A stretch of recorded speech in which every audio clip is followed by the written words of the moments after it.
Hello, everyone. My name is Shylo, and I'm one half of the Renegades of Light.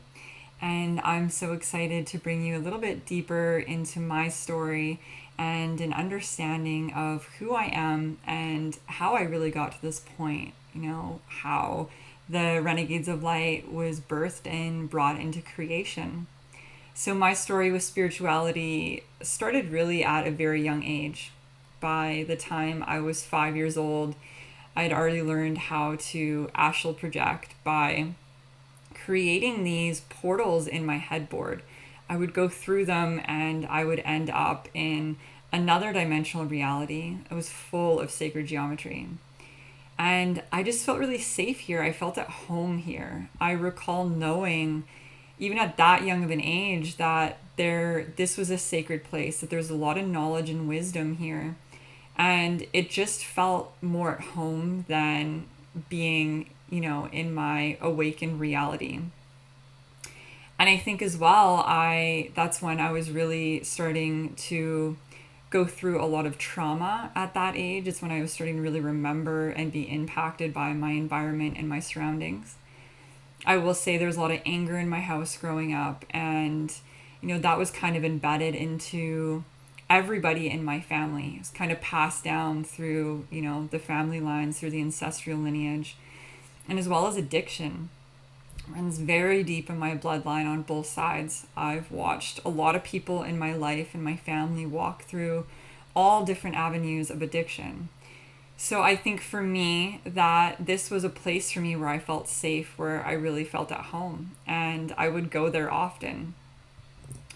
And it wasn't until I started to really share this with other children that I realized, that this wasn't something that everyone was experiencing. This was something that was very different and hard for others to understand, especially when I was a child.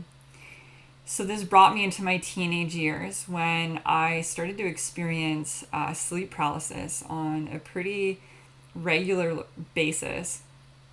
And I think what this did for me is it was really to teach me how to start having out of body experiences, where I could actually do it in a conscious state.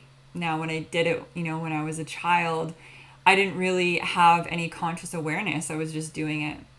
So the fear that was brought in from, all of these shadow pieces of being in sleep paralysis, I taught myself how to actually pull my etheric body out of physical form, which is now, brought me fast forward into my life now, where I guide astral travels. And I think that was like my training grounds of where it really started for me.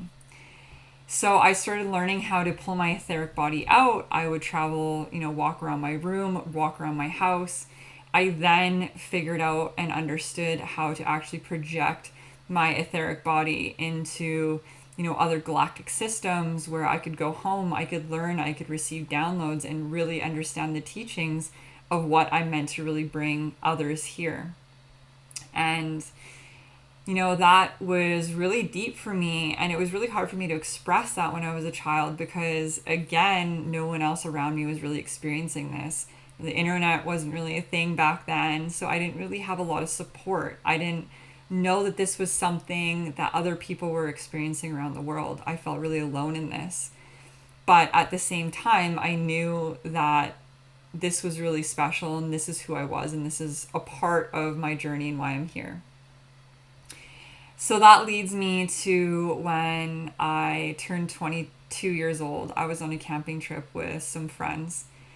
And for the first time, the Pleiadians made themselves very known to me in a conscious state. Now, I've had this happen in my dream state a lot.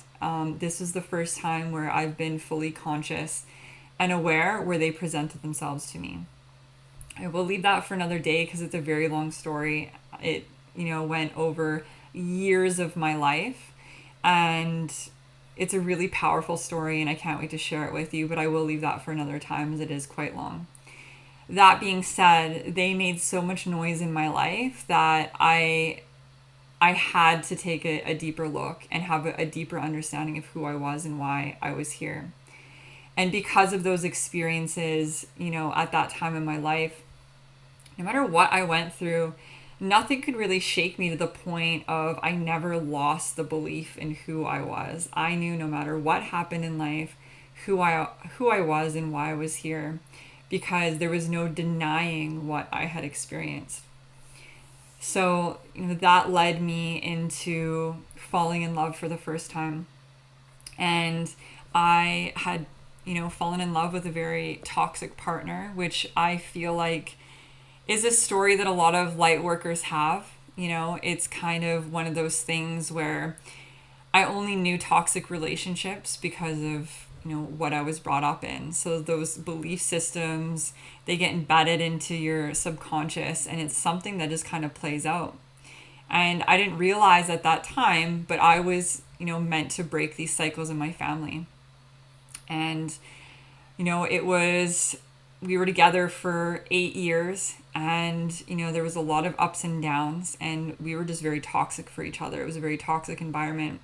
There was a lot of addiction and, just trauma with mental abuse and a lot of drugs and alcohol. And it went back and forth that way, for 8 years. And it wasn't until I went on a trip to Thailand where I had a moment where I was in a temple, and I had this flashback to where that wasn't the first lifetime that I had spent in that temple. And I had all of these memories come flooding back in of many, many lifetimes that I've had, specifically in that temple in Thailand.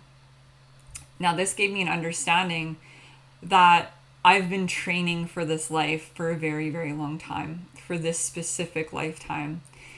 And it just shifted so much for me. It shifted so much perspective. And I went home and everything changed in my life. I knew that I had to make really big changes very quickly. And, I left the toxic relationship that I was in, which was one of the hardest things that I've ever had to do in my entire life.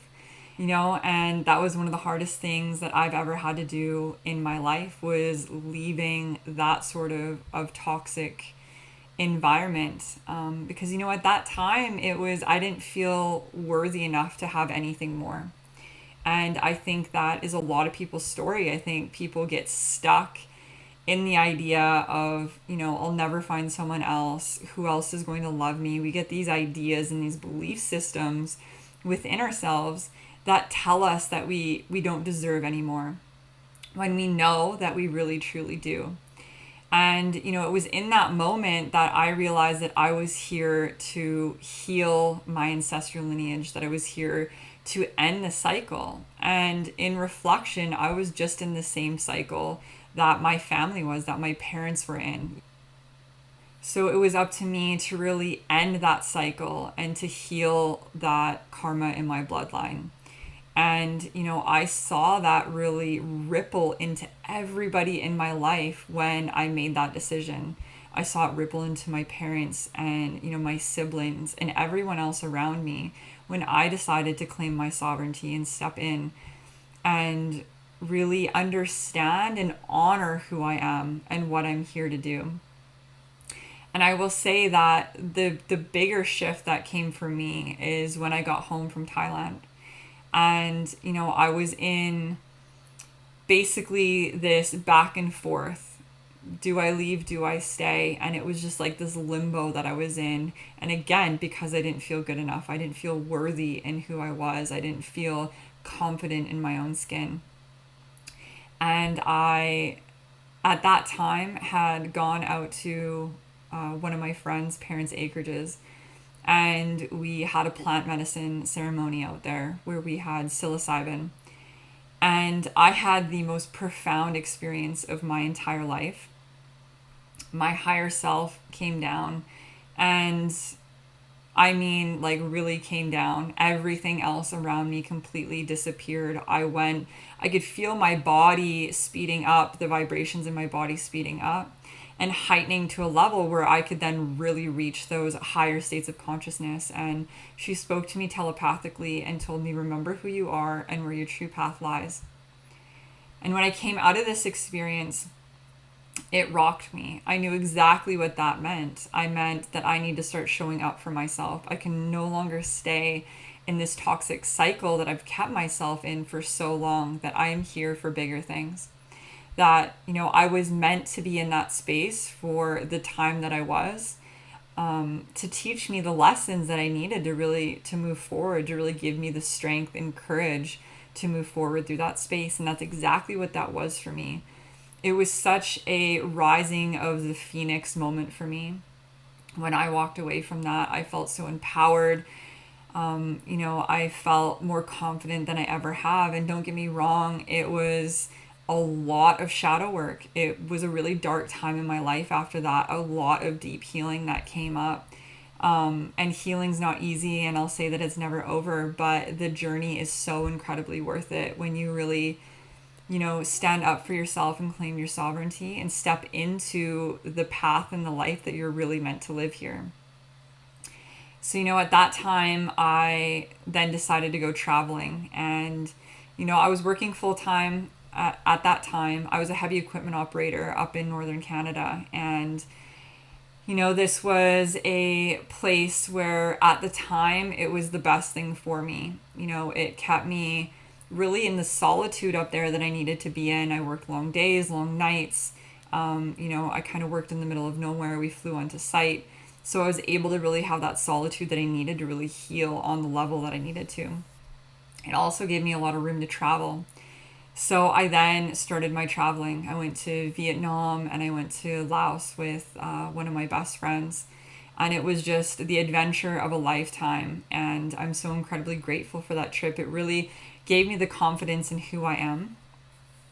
From there, I had this download come through where I was meant to go to Peru and do plant medicine, more specifically to go and do ayahuasca. So I went there on a 2.5 week journey by myself, solo trip, first time I've ever left the country. And when I got there into this space, it was one of the most powerful experiences. I've had a lot of those throughout my life. This was one that stood out, kind of on top of all of them combined.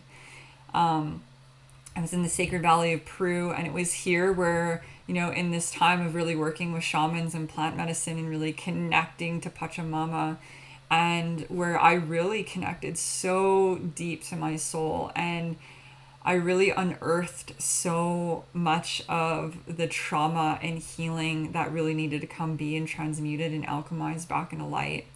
And it just shook me to my core and opened me up spiritually in a way that I hadn't really felt before.